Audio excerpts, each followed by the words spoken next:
एक बूढ़े भिखारी। हर दिन एक भिखारी दरवाजे के पास आकर भीख मांगता था और घर का मालिक हमेशा घर के बाहर आते ही उसे देखकर फिर जाया करता।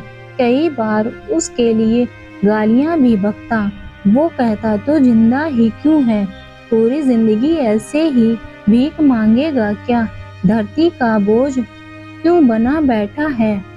और कभी-कभी उस भिखारी को गुस्से में धक्का भी मार दिया करता। इतना कुछ हो जाने के बावजूद भिखारी के मुंह से सिर्फ यही निकलता कि भगवान तुम्हारे पापों को माफ करे। एक बार सेठ को धंधे में बड़ा नुकसान होने की खबर मिली। सेठ बहुत परेशान था कि तभी उसके दरवाजे पर वही भिखारी आया। गुस्से में अपना आपा होते हुए सेठ ने उस भिखारी को पत्थर दे मारा।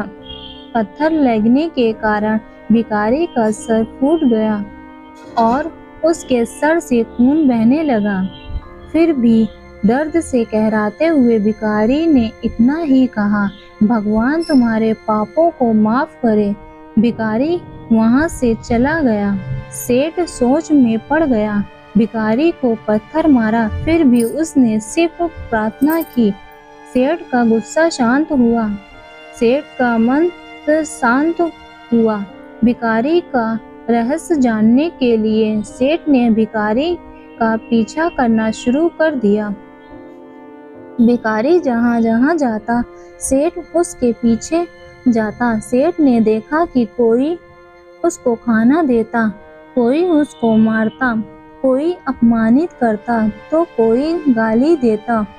लोग भिखारी के साथ चाहे जैसा व्यवहार करते, लेकिन भिखारी सबके लिए एक ही प्रार्थना करता, भगवान तुम्हारे पाप माफ करे। अब रात होने को आई थी।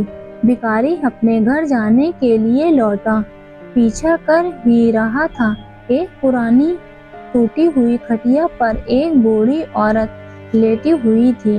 काफी कमजोर और बीमार लग रही थी।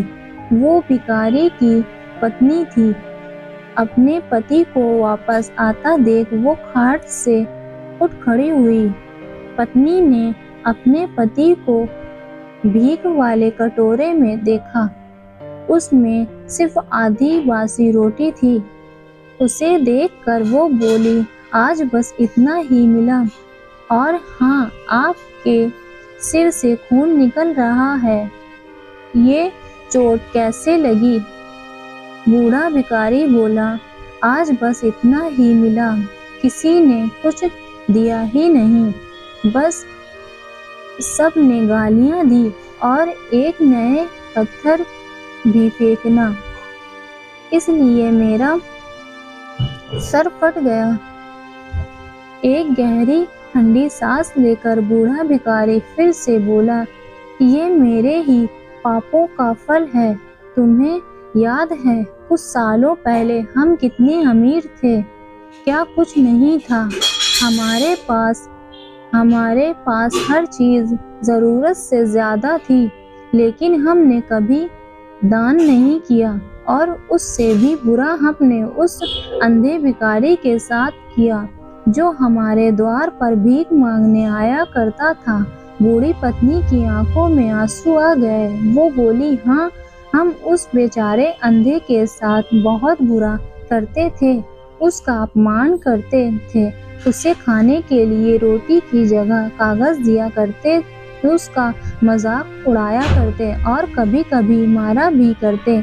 मैंने कभी उसको रास्ता नहीं दिखाया। एक बार मैंने उसके मुंह पर मिट्टी भी फेंकी थी। वो हमेशा दुखी होकर यही कहता कि भगवान तुम्हें तुम्हारे लिए किए की सजा देगा, भगवान तुम्हारे पापों की सजा जरूर देगा। उसका श्राप सच हुआ और हम इस दुख भरी जिंदगी में आ गए। भिखारी बोला, हाँ, उसका श्राप सच हुआ, इसलिए मैं किसी को बद्दुआ नहीं देता, चाहे कोई मेरे साथ कैसा भी बर्ताव करे, मैं हमेशा उसके लिए प्रार्थना करता हूँ।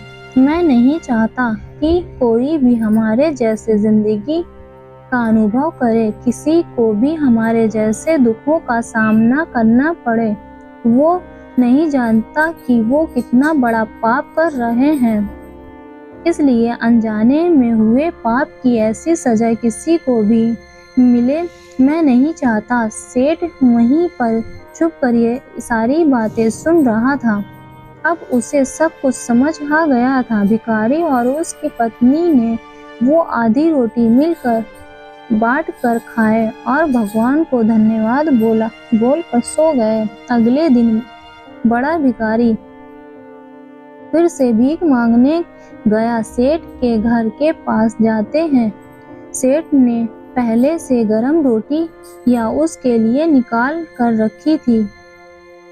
उसे देते हुए सेठ विनम्रता से बोला, माफ कर दीजिए बाबा, उससे बहुत बड़ी गलती हो गई। बूढ़ा भिखारी बोला, भगवान तेरा भला करे। इतना कहकर वो आगे निकल गया। गाइस वीडियो अच्छी लगे तो लाइक कर दीजिए, सब्सक्राइब कर लीजिए।